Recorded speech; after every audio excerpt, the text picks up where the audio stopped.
cats, mushrooms, flowers and patterns is what's a part of this sculpture today.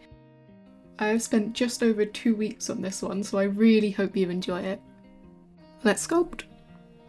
The day before I started this sculpture, I actually had to glue together 2 pieces of wood to create the background, and then I just start whacking my clay to make sure that it's all soft so that it will mould better and so that I can roll it out without damaging my hands.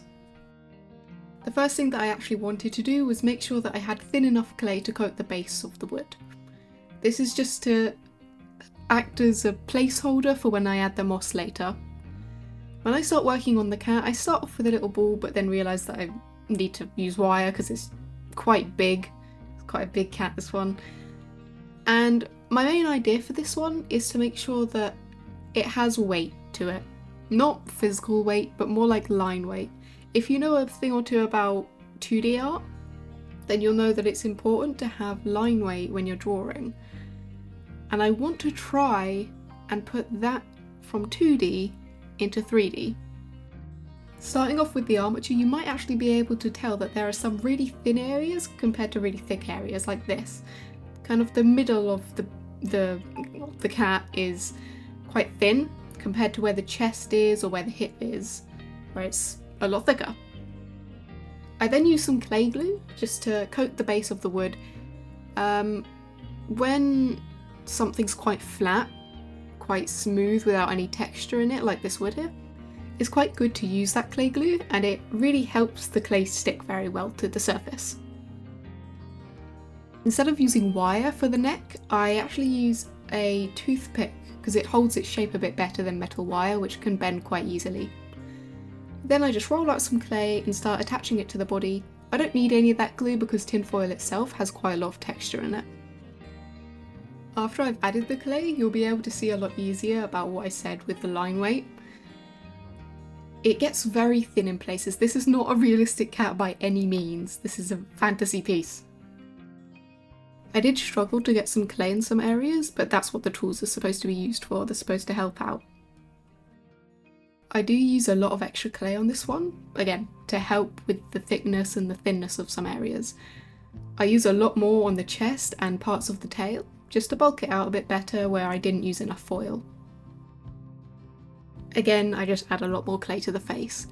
I do go back in a little bit to shape the face out a bit better because I added a snout but I didn't do it right. You see here I do add a bit of clay for the shoulder blades, at least that's what I think it's called on cats. I don't know if it has a different name.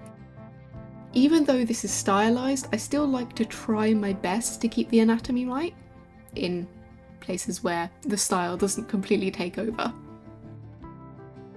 I use little balls of clay for the hands and then use my tools to make the little finger, the finger bits on the paws. I don't know what they're called. The fingers, the cat fingers.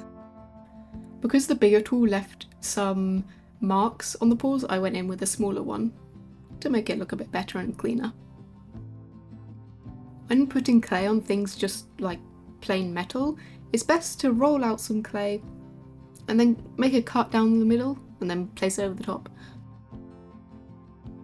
Before I added any weight to the tail, it looks a bit like a rat's tail. This is when I add the weight. I do the same thing that I just described, cutting the line down the middle, spreading it out, and then adding it where I needed it. At the base of the tail, I try and add as least clay as possible. Then at the middle, I add a bit more, and then right at the end, I add a bit of a ball.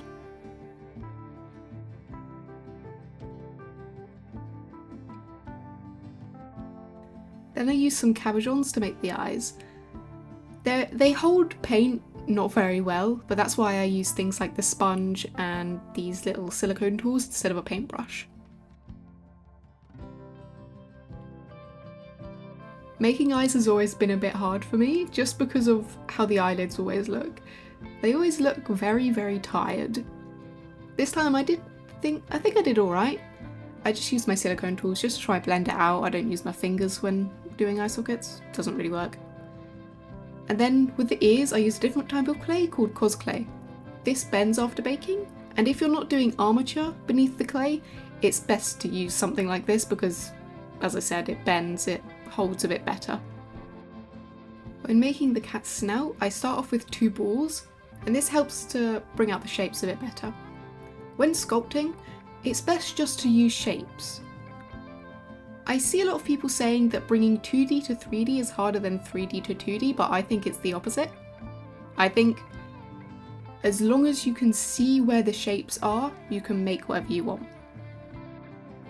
I gave it a bit of ear fluff. This is mostly the only visible hair you will see in the entire sculpture, because I wanted it to be flat, which is unusual for me because I really hate doing flat sculptures. I need texture, but I tried to go out of my comfort zone. I then started adding these little balls as moss. Don't texture it just yet. And then I start making the 5 little kittens. I do give them names, and I will tell you the names later.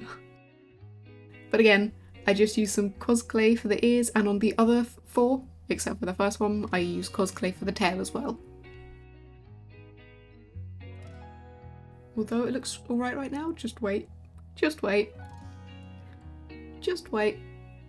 What is that? What is that? Then I decapitated it because it was too horrific. Anyways, I want to give some information about how these are positioned, how they come. Pretty much, the ones that are stretched out, that are in more playful poses, are stretched out like the big cat. The other ones are squished down and look like normal cats. That's just how I think they would work. Also, this is my favourite. This is my favourite. Just hold on, it looks so adorable. Oh my god, I would cry for this. I think I probably did. This is the cutest little thing I have ever made. I don't think I will ever top it.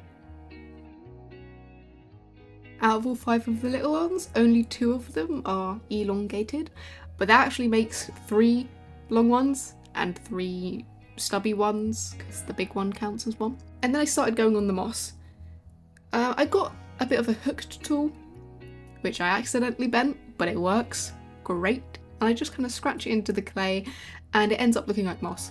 I'm not doing grass ever again. I used to do grass, I'm not doing it, because grass, I hate grass and it hates me.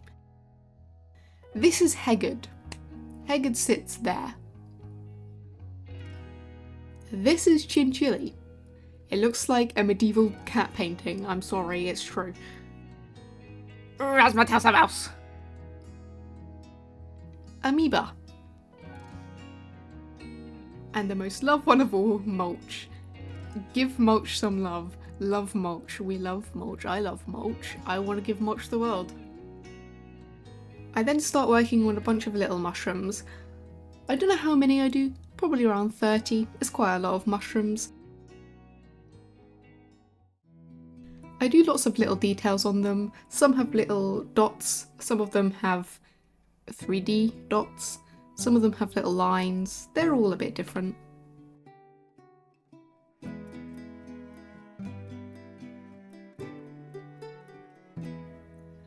After I make all the mushrooms, I start working on some flowers. And I say flowers, these are tulips. I will explain later. I then use this little tweezer just to put all the mushrooms and all the flowers in. I use tweezers because if I use my hands then I'll smush the clay, but also because my hands are really shaky. Whoever said you can't sculpt with shaky hands? Because I can, I think. I then start working on some other flowers. These aren't any flowers in particular, just little patterns. I'll only show me making one of them because I made a lot of them and they take a very long time. About 20 of them in total. I think maybe 21. I don't know. And I had little dots on them, and then I put them on the stem with some clay glue because it helps to stick them. I make little ones too. Very cute. And then again with the tweezers. Shaky hands. I do make it so that both Mulch and Haggard are sitting on a few of the flowers, which I think is really cute. After I bake it, I then go in and start painting. It took me about 3 hours just to do the first coat of moss. The green for the moss, that is. Because of all the little holes. But it looks great. It is very dark at first, but that's why I do other techniques like dry brushing to make it lighter later. I then start painting the tulips, I mean flowers, and I guess I should explain why I accidentally made tulips. Pretty much, I completely forgot that that cats are allergic to tulips, and how I figured it out was my sister came into my room, saw what I was doing, and said, "Cats are allergic to tulips, you dickhead." So that's... And then it was too late to go back. It was literally at about this point that she said it, and there was nothing I could do. But this is a fantasy world. Therefore, in this world, cats are not allergic to tulips. Or these are just mutated flowers that aren't actually tulips. Yeah, boom. World building. But yeah, I did a lot of dry brushing, which is just when you have very minimal amount of paint on your paintbrush and you just stroke it over details. It'll bring out the highlighted areas and then leave the little itty bitty crevices whatever colour you painted it first. When painting the mushrooms, I mostly tried to keep them into groups. The long mushrooms I went with purple. The flat ones with the dots on top were red. And just the flat ones were brown. It took me quite a while to decide what colour I should do the main cat. Believe it or not, I didn't plan it out beforehand. This is more of a purple in real life, not very blue, but it's more violet, I guess. And then Razzmatazz Mouse was a bit of a periwinkle kind of colour. All of them were just lighter versions of purple, pinks and blues, just to keep it in the theme, make it seem like there were all the little kittens to the big mother cat. If you don't have an airbrush, I do suggest using a sponge. Sponges make a great gradient. And it's very easy as well, it's not as annoying as using an airbrush. Like I said earlier, it was very painful not to do any sort of texturing when sculpting the cats. But it's for a good reason. Because in a little bit, I started to make a bunch of little patterns on the cats, especially the big one. And it actually came up really cute. This is when I started drawing it on. I just went and planned out all the little patterns I wanted to do, not all of them, because I did later on add a bunch of little dots as well.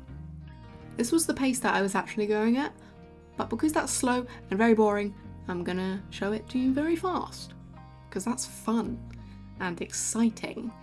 And I'm stalling because I don't know what to say during this. All I'm going to say is, if you have shaky hands, I don't suggest doing this. The only reason that I did it was because I know, I don't really have a brain. But I had to use other fingers. If you do have shaky hands, you can do it. You just need to use other fingers on your hands that you're not currently using to support your entire hand so that it doesn't shake and ruin the entire thing. On all the different little kittens, I added details, the little patterns on them that you could find on the mother, but only a few of them, so not all of them, just to make each one a bit different. And then I started to scratch off the cabochon, which is great, cabujons are amazing, and the eyes look super bright and nice. And I also used a bit of water on a brush just to get those little crumbs out. Once I'm finished with painting the main sculpture, I go to the background. You do see there are clouds up there, you can't see them in the end, so I didn't bother showing them, because I pretty much, there's trees completely covering the back except for a couple areas which are blue. Again, skipping over the first couple layers of trees because they get blocked by the trees that are closer forward. They're mostly just background trees, nothing too important. But I'm not very good at painting very well, at least in my opinion, compared to other people, and I don't really try to compare myself, but compared to other people, not great at painting. So this was a bit out of my comfort zone, again, doing a lot of painting this time. I wanted all the light to be coming from the right hand side, so that it all was consistent. And then to make the trees, I just added tiny little lines with different colours, different shades, made it look a bit more 3D than it was. Again, not the best, but it was alright. I don't mind, because I think it was really fun to do it, and it's good to get out of your comfort zone, even if you're scared or you're not really sure what you're going to be doing. It's also good to keep in mind that when painting a forest, you can't really see the horizon through the trees, so I did paint the background a bit more brown.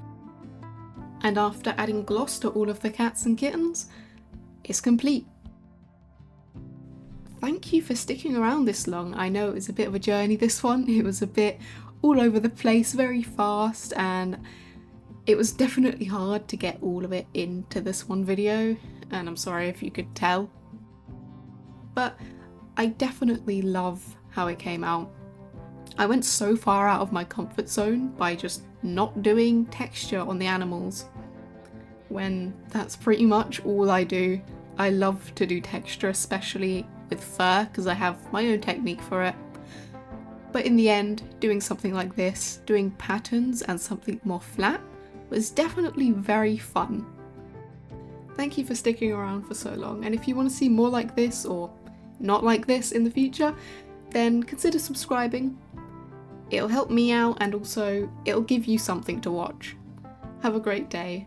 Thank you so much. Bye bye.